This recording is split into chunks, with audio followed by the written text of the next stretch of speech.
Comment ça va aujourd'hui? Donc c'est Sakeli Nouma, bienvenue sur ma chaîne.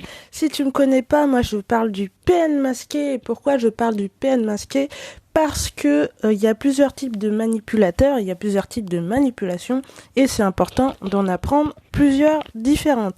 Donc aujourd'hui je fais un podcast parce que quand je fais un podcast je dis plus de choses en profondeur alors qu'en vidéo j'ai plus de retenue et j'ai plus de mal à dire les choses. Voilà. Donc n'hésite pas à t'abonner à la chaîne, je vois qu'on est 300 abonnés, c'est vraiment énorme. Merci à vous de vous être abonnés.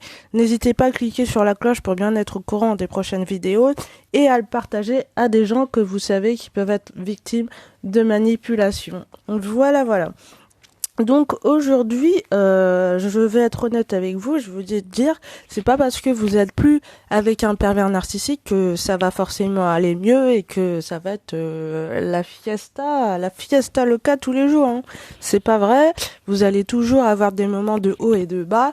Et justement, le négatif, c'est important. Et il y a beaucoup de coachs et tout ça qui disent que il faut penser positivement, machin et tout. Mais quand vous êtes dans le négatif, il faut pas le nier, et il faut l'accepter. Et justement, en ce moment, je fais pas mal de cauchemars par rapport à mes traumatismes et tout que j'ai vécu.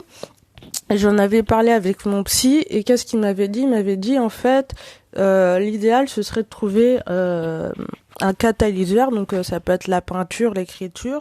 Et moi dans mon cas c'est justement cette chaîne YouTube, je vous parle de ce que j'ai vécu, certaines choses j'en parle, certaines choses je garde pour moi parce que j'ai pas forcément envie d'en parler et c'est mon catalyseur à moi. Donc vous aussi vous devez trouver quelque chose qui vous permet d'extérioriser vos souffrances et il faut surtout pas les garder en vous en fait. L'idéal ce serait soit vous ouvrez une chaîne aussi et vous en parlez, soit vous avez quelqu'un avec qui vous pouvez en parler, ça peut être un psy, un ami. Vous pouvez dessiner également si vous je sais qu'il y a beaucoup d'artistes, ça les aide beaucoup. Il y a plein de méthodes pour pouvoir s'en sortir de sa souffrance. Voilà. Et j'aimerais aussi préciser sur le fait que j'avais dit dans une précédente vidéo que c'était important de s'écouter soi et d'être égoïste entre guillemets, de se faire passer en premier, et je le pense toujours. Cependant, je me rends compte que c'est toujours pas le cas et que j'essaye toujours de faire plaisir aux autres et que je ne m'écoute toujours pas. Et ça arrive pourquoi? Parce que voilà, la semaine dernière, je suis tombée dans un bar parce qu'il y avait pas mal d'alcool dans les escaliers, j'ai glissé et je me suis fait mal au dos. Voilà. Donc après, comme j'avais mal au dos et tout, j'avais pas forcément envie d'aller ailleurs, mais comme j'étais pas toute seule et tout, mon amie elle a voulu aller dans un autre bar et voilà. Et elle voulait danser tout ça, mais moi j'avais pas du tout envie, moi j'avais mal au dos, mais je suis quand même allée et je lui ai pas dit ce que je pensais vraiment, alors que j'aurais peut-être dû lui dire ce que je pensais et ce que je ressentais. Et en fait, ce qui me dérange, en fait, et pourquoi je fais cette chaîne YouTube, c'est que à chaque fois que je parle à mes amis de ce que je ressens, surtout dans ce qui est dans les émotions négatives et tout ça, soit ils me disent que j'en fais trop et tout ça, et ils comprennent pas justement la souffrance dans laquelle je suis, et je pense que personne ne peut le comprendre, donc je préfère en parler avec vous, avec des gens que je connais pas. Et au moins, je sais que je vais pas être coupée puisque c'est un monologue que je fais. Et voilà, je dis tout ce que je ressens, tout ce qui me passe par la tête, et ça me fait un bien fou, mais vous avez même pas idée. Et c'est quelque chose qui me fait vraiment très mal au cœur, c'est que la plupart des gens avec qui je parle, sauf certaines exceptions, j'ai l'impression qu'ils s'en foutent complètement de mes ressentis, de mes états d'âme, et c'est quelque chose qui me fait vraiment mal en tant qu'hypersensible. Après, c'est peut-être parce que voilà, je suis trop sensible et je surinterprète des choses, des événements dus à mon enfance catastrophique. Mais bref, voilà.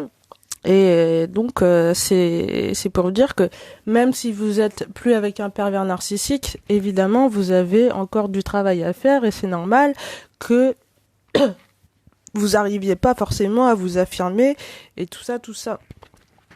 Pour rebondir aussi sur un commentaire que j'ai reçu par rapport à ma vidéo, mais pourquoi c'est génial d'avoir été avec un pervers narcissique, et que j'ai eu un commentaire qui me disait non mais moi je m'en serais bien passé, c'est la pire chose qui m'est arrivée. Je dis pas qu'il faut rester avec un pervers narcissique, hein. À aucun moment je dis ça. Évidemment, si vous êtes dans une situation comme ça va être horrible et je vous conseille de fuir immédiatement. Mais avant de fuir, bien sûr, de prendre vos précautions, de savoir d'avoir un plan précis et de savoir où vous allez aller, qu'est-ce que vous allez faire et tout ça, hein, bien entendu. Sur ça, ok. Mais quand je dis que c'était génial d'avoir été avec un pervers narcissique, c'est dans le sens où vous avez appris des choses vous avez appris des choses sur vous-même en fait. Vous avez appris à savoir quelles sont vos limites. Vous avez appris à vous affirmer. Normalement, si vous avez pu partir, vous avez dit stop un moment. Vous avez vous savez reconnaître des gens manipulateurs et vous savez également qu'il y a des gens qui peuvent pas être sauvés et qui veulent pas être sauvés. Donc en parlant de ça justement, le fait qu'il y a des gens qui veulent pas être sauvés, j'ai envie de vous parler d'un manga que j'ai regardé récemment, qui est très connu, qui s'appelle Demon Slayer. Donc si vous avez pas regardé, regardez-le parce que je vais le spoiler. Donc la fin de la saison 2 dans Demon Slayer, en fait, il y a le personnage principal Tanjiro qui a battu des démons, parce qu'à la base c'est un pourfendeur de démons. Et en fait, les démons, c'est des gens qui sont vraiment tristes et qui ont vécu des choses malheureuses. Et malheureusement, avant, c'était des humains en fait, c'était pas des démons. Et et dans Demon Slayer, en fait, c'est un mec qui les a changés en démons. Et du coup, c'est pour ça qu'ils sont méchants et tout ça. Donc, à la fin, Tanjiro, il les a tués. Enfin, parce que c'était 2 démons, un frère et une sœur. Et ils se relient ensemble pour combattre et tout. Bref, je rentre pas dans le détail. Et à la fin, quand ils sont morts, en fait, ils sont pas... je me rappelle, t'as un plan, en fait. T'as un plan, à droite, t'as la lumière. Et t'as un autre plan à gauche, c'est sombre et t'as des flammes et tout. Genre c'est un peu une analogie du paradis et de l'enfer. Et le mec en fait, le démon, sa sœur, elle est redevenue normale. Elle est plus du tout un démon, mais lui il a toujours ses blessures, ses bandages et tout. Et sa sœur, elle est dans la lumière et lui il est dans l'ombre. Et il aurait très bien pu aller dans la lumière avec sa sœur et y aller, mais il a pas voulu y aller en fait. Et sa sœur, elle a pas voulu le laisser tout seul, du coup elle est partie dans l'ombre avec lui et dans les flammes. Et ça m'a fait penser que justement en fait un pervers narcissique, peu importe ce que vous allez lui dire, peu importe ce que vous allez faire, mais il a pas envie d'être aidé, il a pas envie d'aller au paradis avec vous, il a envie de rester en enfer, vous pouvez rien faire en fait. Tant qu'il aura pas décidé qu'il a envie de sortir, il sortira pas en fait. C'est à lui de se dire c'est bon, stop, j'en ai marre de souffrir. Mais vous ne pourrez rien faire. Donc la meilleure manière d'aider un pervers narcissique, c'est vraiment de le laisser tout seul et de partir et d'arrêter parce que vous lui permettez un petit peu de vous faire du mal en continuant. Mais peut-être que si tout le monde s'en va, au bout d'un moment, il va se poser des questions, se dire mais pourquoi tout le monde s'en va, pourquoi tout le monde me fuit, et peut-être qu'il va se remettre en question. Ce que j'en doute fortement, je pense que ça n'arrivera pas, mais pour votre propre bien, vous devez d'abord penser à vous, donc soyez égoïste comme je l'avais dit dans une précédente vidéo. Voilà. Je pense que je vais m'arrêter là. Merci de m'avoir écouté et si ça vous intéresse, vous pouvez me contacter si vous avez une problématique. Je laisse mon mail en description et je me réserverai le droit de vous répondre ou pas en fonction de ce que vous me dites parce que je sais que malheureusement sur cette chaîne il y a également des pervers narcissiques qui sont là, qui cherchent des proies et tout ça. Je vais vous apprendre justement à repérer, à savoir comment savoir si cette personne est malsaine ou pas. Mais en fonction des textes et tout ça qu'ils envoient, franchement il y en a certains, je me dis oulala, Donc faites attention, hein. Sachez que justement, votre psy, votre médecin, tout le monde peut être pervers narcissique, vous n'êtes pas à l'abri. Mais fiez-vous toujours à à vos sentiments, à vos émotions.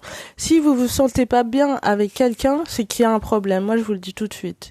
Si vous vous sentez mal, si vous vous sentez épuisé en présence de quelqu'un, c'est que malheureusement c'est pas bon. Et à l'inverse, si vous vous sentez hyper bien avec quelqu'un, continuez à fréquenter cette personne. C'est vraiment quelqu'un qui va vous tirer vers le haut.